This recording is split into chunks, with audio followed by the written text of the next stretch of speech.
2018년도가 시작된 지 벌써 한 달이 지나갔습니다. 2월 첫째 주일을 맞이하게 됐는데요. 여러분들이 한 해를 시작할 때에 하나님 앞에서 약속한 내용들이 있을 겁니다. 그 내용들이 얼마만큼 잘 지켜지고 계십니까? 아마 후회로운 그런 시간들을 보냈다 이런 분들이 없지 않아 계실 것 같은데요. 우리가 성장에 대한 목표를 정하고 우리의 변화된 모습들을 갖추면서 자라가야 되는 것이 성도의 기본적인 여건입니다. 그런데도 우리는 그냥 시간을 낭비하는 경우가 굉장히 많이 있게 되죠. 오늘 이 본문의 말씀을 통해서 우리의 삶의 새로운 도전과 변화의 큰 과정이 있게 되기를 바랍니다. 성경에는 수백 명의 인물들이 등장되고 있습니다. 창세기에서 요한계시록까지 성경에서 만나게 되는 인물들 가운데서 한 사람 한 사람마다 우리를 감동시킬 만한 영적인 자산과 또 도전을 줄 만한 여러 가지 요소를 지니고 있는 것을 우리는 성경을 통해서 바라볼 수가 있게 됩니다. 그 가운데서 본문의 주인공 역할을 감당하는 다윗은 특별히 우리에게 많은 내용의 것들로 도전을 주고 있지요.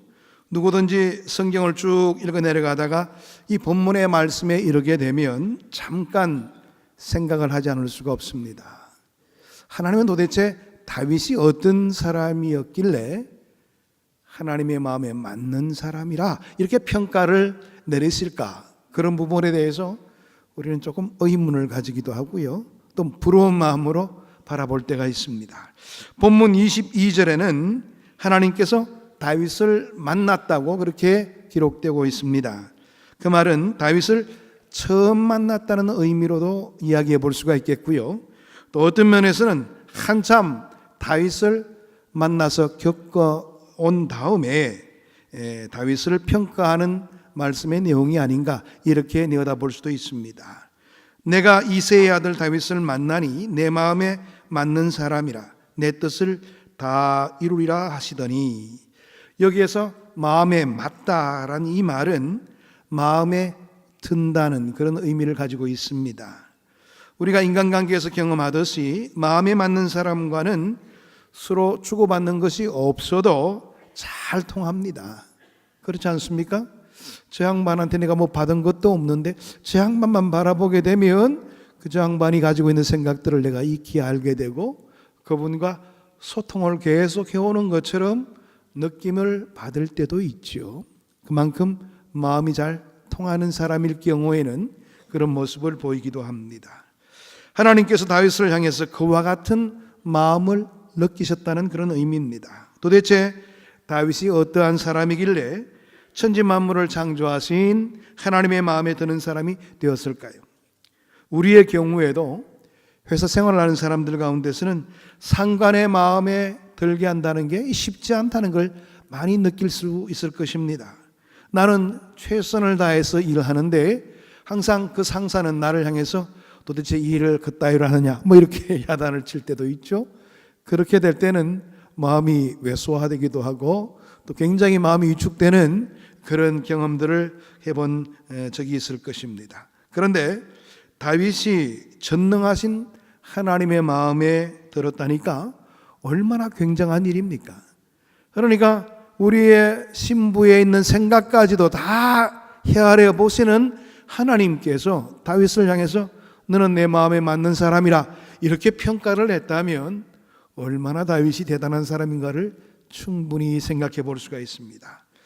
하나님께서 다윗의 마음에 드셨기에 그를 통해서 당신의 뜻을 다 이루셨다고 그렇게 성경은 우리에게 이야기하고 있습니다. 여기서 하나님의 뜻은 예수 그리스도를 이 땅에 보내셔서 이 세상을 구원하는 그런 중차대한 뜻이라 그렇게 생각을 해볼 수가 있죠. 하나님은 이 구원을 위해서 다윗을 전적으로 사용하셨습니다. 그래서 마태복음 1장 1절에 보게 되면 아브라함과 다윗의 자손 예수 그리스도의 계보라 이런 말로서 시작되고 있는 것을 보게 되지요. 예수님의 족보를 시작하기 전에 먼저 아브라함과 다윗의 이름을 언급하고 있습니다. 3,000년 이상 구약의 긴 역사를 통해서 예수님의 혈통이 이어져 내려왔는데 그 혈통에 관계되는 모든 사람을 제외하고 마태는 오직 아브라함과 다윗의 자손으로 이렇게 간략하게 먼저 전제적으로 언급하고 있는 것을 찾게 될 수가 있죠. 그런데 원문의 말씀을 보게 되면 한글 성경처럼 아브라함과 다윗의 자손 예수의 계보라 이렇게 말하지 않습니다. 오늘 이 본문의 말씀에 나타난 한글 성경에서는 아브라함을 앞세우는 경우가 있는데 원문에서는 다윗과 아브라함의 자손 이렇게 언급되고 있습니다. 다윗이 먼저 원문에는 나오고 있습니다.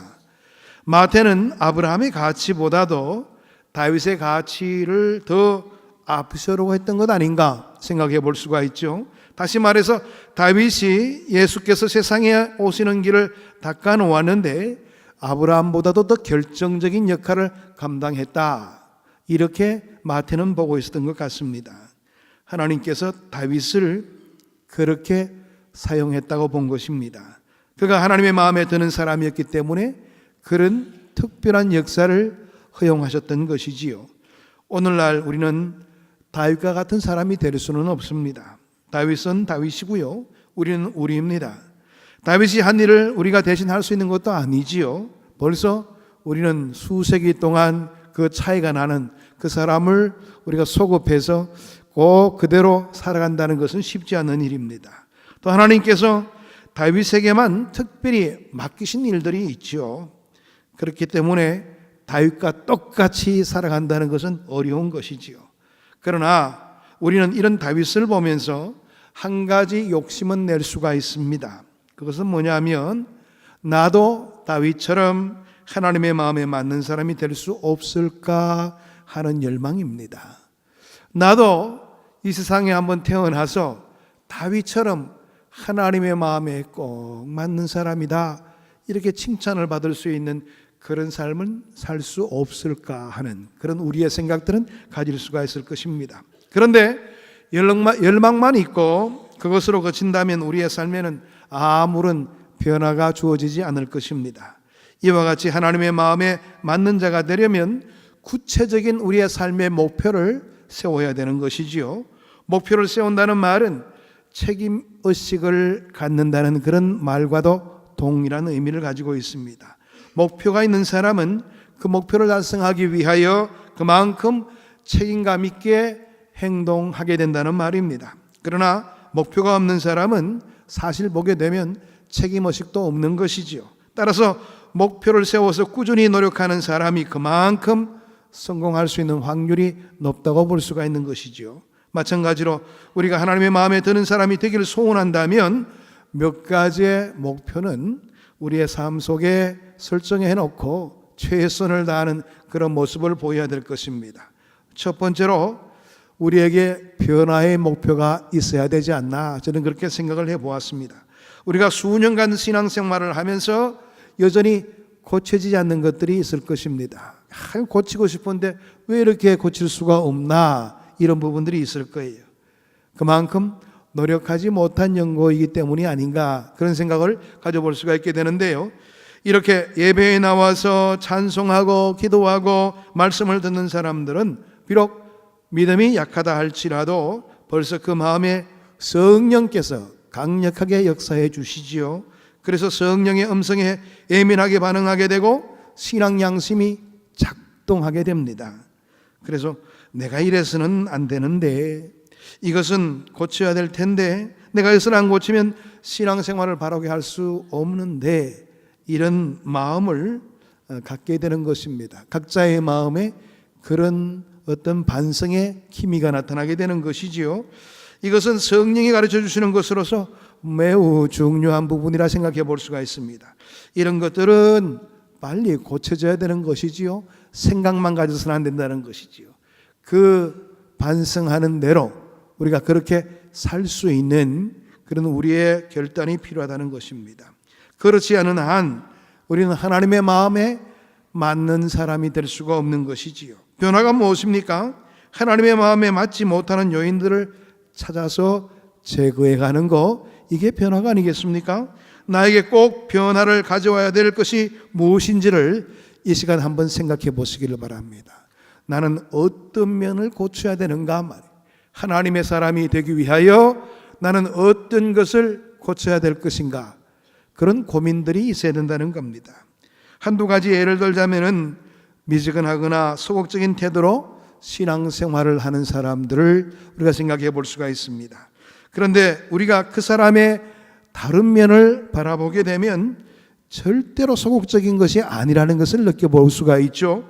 운동 경기나 직장 생활을 하는 것을 보게 되면 누구에게도 치기 싫어하는 그런 유형의 사람일 수도 있습니다. 시작한 일에 대해서 끝을 보는 성격을 지닌 사람들도 이렇게 신앙의 일에서는 조금 느슨하고 나태한 태도를 보이는 경우가 있다는 것이지요. 주일이라도 좀 더 일찍 일어나서 준비하고 나오면 안 되겠어요? 대부분 나와보면 지각하는 분들은 5분에서 10분 사이 지각하시더라고요. 그건 조금만 더 부지런을 떨게 되면 지각하지 않을 수가 있는 것이지요. 그런데도 그걸 잘 하지를 못해서 그냥 습관화되어서 매일 이렇게 또 주일마다 지각하는 경우가 있게 되는 것이지요. 이런 안일하고 미지근한 상태를 가지고서는 하나님을 기쁘시게 해드리지를 못하는 것이지요. 그만큼 열정 있는 하나님을 향하여서 뭔가 반응하는 신앙생활 태도를 갖는 것이 우리에게는 굉장히 소중한 것입니다. 요한계시록 3장을 보게 되면 라오디게아 교인들의 모습도 이렇게 미지근하고 적극성이 없는 모습을 보였던 것 같습니다.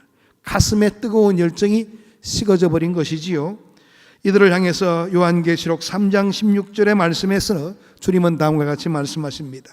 네가 이같이 미지근하여 뜨겁지도 아니하고 차지도 아니하니 내 입에서 너를 토하여 버리리라. 너 지금 어떻게 생활하고 있냐?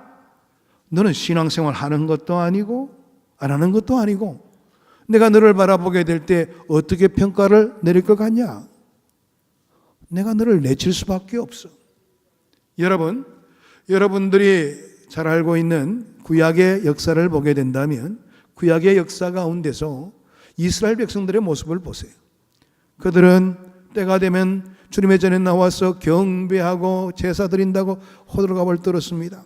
그런데 또 이방절기를 지키는 그런 때가 되면 그것도 나가서 참여해가지고 우상 앞에 절하게 되고 정신없이 또 그게 빠져들게 됩니다. 이런 그들의 모습을 이중생활이라고 평가했고 간음하는 것이라, 영적인 간음이라고 평가했습니다. 그래서 그들은 어떻게 됐습니까? 결국 약속의 땅에 거하지를 못하고 쫓겨나게 되었습니다. 70년간 모진 고통을 당한 연후에 그들이 다시 되돌아오게 되었죠. 하나님은 철저하게 그렇게 우유부단하고 이것도 아니고 저것도 아닌 그런 신앙생활을 싫어하시는 겁니다. 주님 한 분만으로 만족할 수 있는 그런 우리의 삶의 태도를 가지는 것이 진정으로 하나님의 마음에 맞는 자의 삶의 태도라, 이렇게 평가해 볼 수가 있게 되는 것이죠. 또 우리가 피부 가까이 느끼는 세속화도 변화를 주어야 될 중요한 대상이 될 수가 있습니다. 교회 안에서는 성경적인 가치관대로, 또 사회에 가게 된다면 세상의 가치관대로 살아가는 사람들이 너무나 많이 있습니다. 그래서 간혹 놀라는 사람들이 있다고 그래요. 아유, 저 양반도 예수 믿는 사람이었구나. 아유, 저 양반이 또 교회 생활하면서 중직자래. 깜짝 놀라는 경우가 있다는 거예요. 왜? 전혀 믿는 사람 같지 않는 그런 행동을 해오고 있기 때문에 그런 것입니다. 여러분, 배가 물 위에 떠 있는 것이 정상이지요. 그러나 배 안에 물이 가득 차는 것은 비정상입니다. 세상의 모든 잘못된 가치관이 내 속에 들어와서 내 안에 가득 차 있는 것은 비정상적인 삶이지요. 이미 물이 들어와서 이제 가라앉아가는 배와 같은 그런 처지에 이르를 수밖에 없습니다. 예수 믿는 사람들도 여전히 세상 속에 거해야 되지요. 그것도 세상 한가운데 서 있을 경우가 참 많이 있습니다. 그러나 세상의 흐름이 내 삶에 스며들지 않도록 주의를 해야 되겠지요. 우리가 사는 세상이 아무리 부패되었다 할지라도 우리는 그 가운데서 성도다움을 드러내야 될 책임이 있습니다. 어떤 일을 만나든지 간에 하나님께서 이 일에 대해서 어떻게 생각하실까? 이것을 먼저 고려하면서 삶에 임할 수 있는 그런 우리의 태도가 필요한 것이지요. 그런 태도로 임하지를 못하다 보니까 성도인지 예수 안 믿는 사람인지 전혀 구분이 되지 않는 그런 모습을 보이는 경우가 우리가 사회생활을 하다 보게 되면 허다히 있다는 것입니다. 여러분, 그렇습니다. 교회 밖이나 교회 안에서 우리가 어떤 일을 만나든지 간에 과연 하나님께서 이 문제에 대해서 어떻게 생각하실까에 대해서 한번 고민을 해야 되겠지요. 그래야지 우리의 삶이 소금과 빛과 같은 역할을 감당할 수가 있게 되는 겁니다. 적어도 세상 사람들과는 구분되어지는 그런 삶의 행태들이 우리의 삶의 자리에서 나타나야 되지 않겠습니까? 그렇습니다. 우리가 바꾸어야 될 것, 고쳐야 될 것을 미리 정해놓고 또 행동의 실천함으로 통해서 하나님의 마음에 드는 사람이 되고자 하는 간절한 열망을 가져야 합니다. 그렇게 될 때 우리가 세상과 구분되어지는 삶에 이르를 수가 있어요. 개별적으로 우리가 만나서 제가 이야기를 해보면 다들 보면 알고 계셔요. 문제는 그 알고 있는 대로 실천하지 못하고 있다는 점입니다. 여러분, 우리가 하나님의 백성으로서 우리의 삶의 모습이 세상 사람들과 달라져야 된다는 것은 우리의 하나님의 자녀됨의 기본 여건입니다. 똑같이 행동하고 똑같이 살아가면서 나는 예수 믿네 이렇게 말할 수가 있는 것일까요? 예수 믿는 사람이라면 다른 삶의 모습을 보여야 되겠지요. 두 번째로 성장의 목표를 세우시기를 바랍니다. 우리 믿는 자들은 자라나야 되는 것이지요. 만일 자식이 성장하지 않는다면 여러분들이 부모로서 얼마나 걱정스럽겠습니까?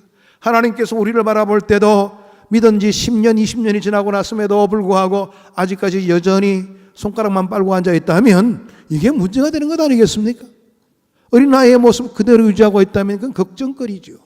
그런데 우리의 모습 보게 되면 여전히 뭐예요? 매일 달라는 이야기만 하고 헌신하는 모습은 전혀 찾지를 못하는 그런 모습으로 신앙생활하고 있는 경우가 거의 대부분입니다. 이런 생활은 성숙하다, 성장하고 있다 이렇게 말할 수가 없는 것이지요. 하나님 보시기에 정말 대견소리 우리만큼 하나님의 뜻을 헤아릴 줄 알고 주의 뜻에 거할 수 있는 그런 우리의 삶의 태도를 가지는 것이야말로 우리의 성도됨의 참된 본분이 된다는 것을 알아야 될 것입니다. 에베소서 4장 15절의 말씀 보게 되면 오직 사랑 안에서 참된 것을 하여 범사에 그에게까지 자랄지라. 우리가 살아야 될 목표가 있어요. 주님을 닮아가는, 그것을 성화라 그러지요. 주님을 닮아가는 그런 모습을 갖추는 것, 이게 바로 성도의 참된 모습이라는 것을 분명히 성경 말씀은 우리에게 지적하고 있는 것입니다. 믿음이 예전에 비해서 아직도 자라지 못하다고 그런 생각을 가지고 있습니까? 그러면 믿음의 성장을 시킬 수 있을 수 있도록 목표를 한번 정해 보시길 바랍니다. 믿음은 계속 성장할 수가 있습니다. 믿음을 키우고 싶다면 교회 안에 있는 여러 가지 프로그램들이 많이 있어요. 여러분들을 위해서 다 준비되고 있는데도 불구하고 여러분들은 참석하지 않습니다. 그러니 우리의 믿음이 자랄 수가 없는 것이지요. 여러분 생각해 보세요.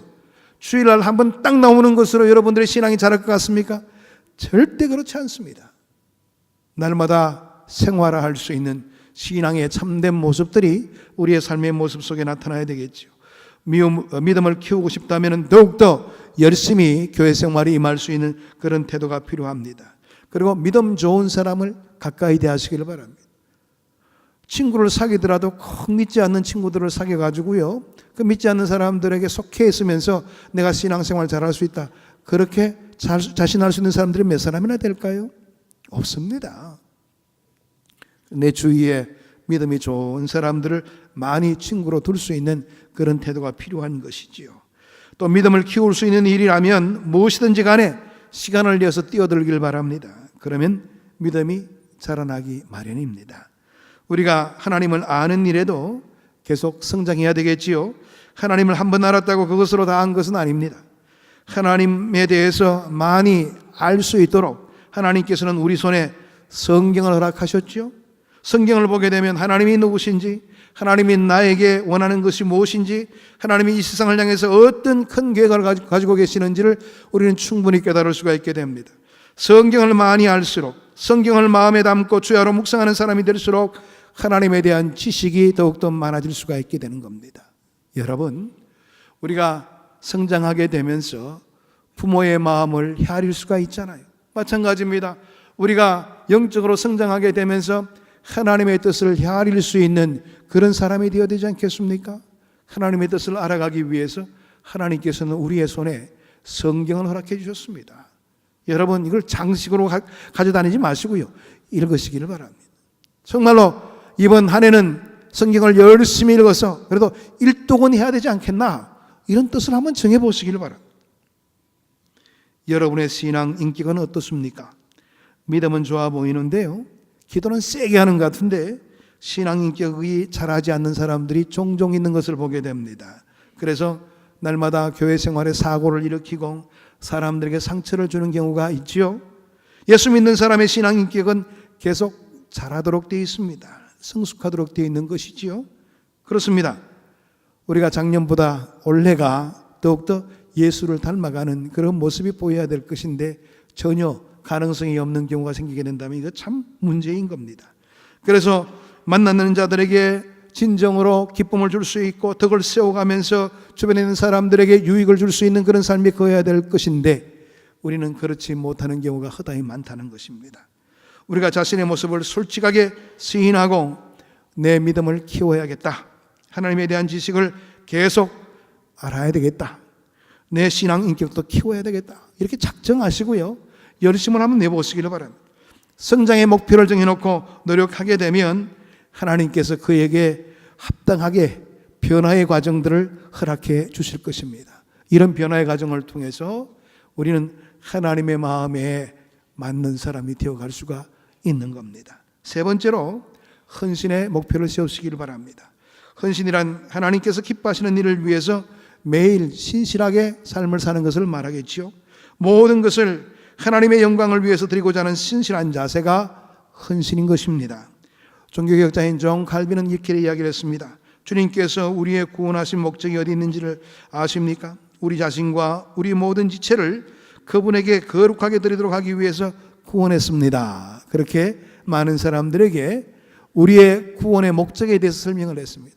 우리가 구원받은 목적은 하나님 앞에 헌신하도록 하기 위하여 우리를 하나님께서는 구원해 주셨다, 그렇게 이야기를 했습니다.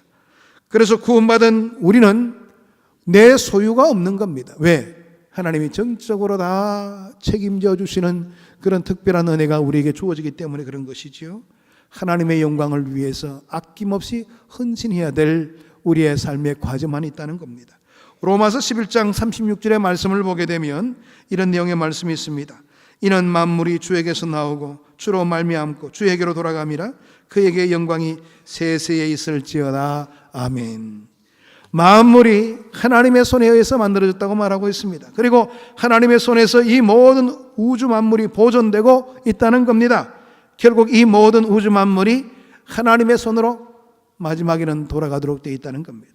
내 소유가 없는 겁니다, 원래부터. 그러므로 우리의 삶의 전부는 하나님 앞에 드려져야 되는 것이 원칙인 겁니다. 이것이 바로 바른 헌신이지요. 다윗을 보시기를 바랍니다. 그가 40년 동안 왕의 자리에 있으면서 그는 수많은 보화 재물을 가지게 되었습니다. 그런데 그의 인생 마지막에 그는 모든 것들을 다 내려놓았습니다. 성전 건축을 위하여 자신의 모든 것들을 다 내려놓았습니다. 하나님께서는요, 다윗에게 성전을 건축할 수 있도록 허락질 않았습니다. 다른 사람들 같아서는 얼마나 기분 나쁜 일일까요? 내가 자청해 사겠다는데 왜 말기십니까? 때로는 화도 낼 수가 있겠죠. 그러나 다윗은 그런 사람이 아니었습니다. 다 모든 것들을 준비해 두었습니다. 내가 할 수 없다면 나의 아들이 할 수 있겠죠. 하나님께서 나에게 형치 않는다면 내 아들로 통해서 그 일을 허락하실 거야, 확실히 믿었습니다. 그래서 모든 것 다 내려놓고 자신의 삶을 마지막 마무리를 했습니다. 여러분, 하나님은 그런 사람을 기뻐하십니다. 여러분에게 헌신의 사각지대가 있지는 않습니까? 시간을 내어서 또 일은 하기는 하는데 그냥 좀 물질적으로 헌신해라 그러면은 갑자기 얼굴 색깔이 달라지는 분들이 계시더라고요. 또 어떤 분들은 시간 시간 자체에 대해서 굉장히 또 얽매이는 분들이 계셔요. 물질적인 헌신은 할 수 있는데 저는 시간은 못 냅니다. 대신에 제가 물질적으로 헌신하죠. 여러분, 하나님의 요구가 있는 자리에는 그냥 전적으로 헌신하면 되는 거예요. 헌신에 사각지대가 있어서는 안 된다는 사실입니다. 다윗은 바로 그런 헌신을 드러내 보였기에 하나님께서는 그 다윗을 향해서 내 마음에 맞는 사람이라 이렇게 평가를 내렸던 것입니다. 하나님께서 우리에게 요구하시는 바대로 우리는 하나님께 반응하면 되는 거예요. 이게 바로 참된 헌신 아니겠습니까? 다윗처럼 하나님의 마음에 맞는 자가 되기를 소원하면 몇 가지의 내용들을 우리가 항상 익히 헤아려 볼 수 있어야 될 겁니다. 아까 말씀드렸던 변화의 목표, 성장의 목표, 헌신의 목표. 나에게는 어떤 변화의 목표가 있는가? 나에게는 어떤 성장의 목표가 있는가? 나에게는 어떤 헌신의 목표가 있는가? 이 시간 자신에 대해서 한번 물어보시기를 바랍니다. 그리고 그 목표를 달성하기 위해서 최선을 다하는 그런 우리의 노력들이 병행되어 나가야 될 것입니다. 그렇게 될 때 우리의 인생 마지막에 그래, 너는 내 마음에 합한 사람이야. 하나님께서 바로 그러한 칭찬을 아끼지 않으실 것입니다. 우리 성도의 참된 삶의 목표는 바로 여기 있는 겁니다. 하나님의 마음에 맞는 사람, 하나님의 마음에 드는 사람, 그런 사람이 되기 위하여 이 땅을 살고 있는 존재가 우리 예수를 믿는 사람들입니다. 오늘도 이런 주님의 요구에 반응하여 참으로 하나님으로부터 칭찬받는 그런 복된 길에 서게 되는 우리 모두가 되기를 축복합니다. 기도하겠습니다. 하나님 감사합니다. 오늘도 주님의 귀한 뜻과 하나님의 선한 역사를 바라보면서 우리의 마음을 열었습니다. 우리가 하나님 마음에 맞는 사람으로 살아가야 될 것인데 오히려 세상에 최적화되고 있는 우리의 모습들을 보게 됩니다. 세상의 일이라면 내가 앞서거니 뒤서거니 최선을 다하려고 하는데 하나님의 일에서만은 항상 느슨한 마음을 갖게 되는 우리의 나약함이 있음을 고백합니다. 이제부터는 우리의 삶이 달라지게 되기를 원합니다. 하나님의 선한 뜻을 앞세우고 주의 은총의 자리를 지켜내기 위하여 뜨거운 열정을 가지며 다윗과 같은 그런 삶에 동참할 수 있는 저희들이 되게 인도해 주옵소서. 예수 그리스도의 이름으로 기도하옵나이다. 아멘.